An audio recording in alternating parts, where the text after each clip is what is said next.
Republican पार्टीच्या वतीनं सातारच्या गांधी मैदानावर भीम फेस्टिवलचं आयोजन.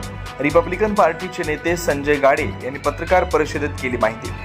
महापुरुषांच्या विचारांचा जागर व्हावा आणि त्यांचे विचार सर्वसामान्यांपर्यंत पोहोचावेत या हेतूनच गेली 4 वर्ष साताऱ्यात रिपब्लिकन पार्टी भीम फेस्टिवलचं आयोजन करत आली आहे. यंदा देखील त्यांनी या भीम फेस्टिवलचं आयोजन साताऱ्यातील गांधी मैदान इथं 14 मे रोजी केलं असून फेस्टिवलच्या माध्यमातून विविध कार्यक्रमांची रेलचेल सातारकरांना पाहायला मिळणार आहे, अशी माहिती रिपब्लिकन पार्टीचे नेते संजय गाडे, जिल्हाध्यक्ष गणेश भिसे यांनी पत्रकार परिषदेत दिली.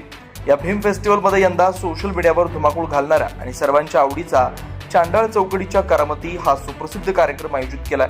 हा कार्यक्रम पाहण्यासाठी 14 मे रोजी साताऱ्यातील गांधी मैदान इथं सर्व सातारकरांनी उपस्थित राहावं असं आवाहन देखील या पत्रकार परिषदेच्या माध्यमातून करण्यात आलं आहे. स्वराज्याचे दुसरे छत्रपती, अद्वितीय छत्रपती शंभूराजे, त्याचबरोबर विश्वरत्न महामानव डॉक्टर बाबासाहेब आंबेडकर यांच्या संयुक्त जयंतीच्या निमित्तानं आम्ही या सातारा शहरामध्ये भव्य दिव्य कार्यक्रमाचं आयोजन केलेलं आहे.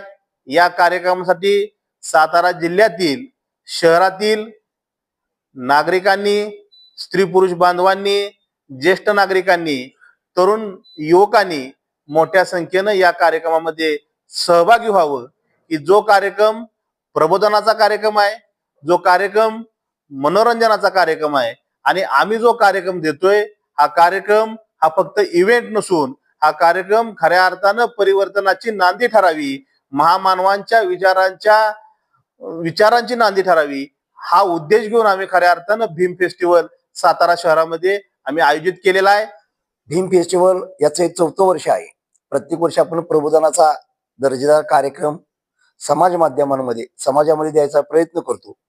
पहिल्या वर्षी महिला शायरा सीमा पाटील ज्वाली मोरे, दुसऱ्या वर्षी विद्रोही शायरा शीतल साठे सचिन माळी आणि तिसऱ्या वर्षी म्हणजे गेल्या वर्षी गान कोकिळा कडूबाई खरात यांचा कार्यक्रम लोकांपर्यंत पोहोचवला. हे 4थं वर्ष आहे. या वर्षी मात्र कटू सत्य विनोदी पद्धतीनं लोकांना पोहोचवणं आणि लोकांनी ते पचवणं यासाठी बारामतीतील कांबळेश्वर स्थित चांडाळ चौकडीच्या करामती, ज्याने अख्ख्या महाराष्ट्रामध्ये धुमाकूळ घातलेला आहे, तो चांडाळ चौकडीच्या करामतीचा कार्यक्रम आपण घोषित केलेला आहे. त्यानंतर दंगलकार नितीन चंदन शिवे, ज्याने अवघ्या महाराष्ट्राच्या मनावर अधिराज्य गाजवलंय, ते कवी दंगलकार नितीन चंदन शिवे हे त्या ठिकाणी आहेत आणि अनेक विविध भरघोस अशी कार्यक्रमाची मेजवानी आहे.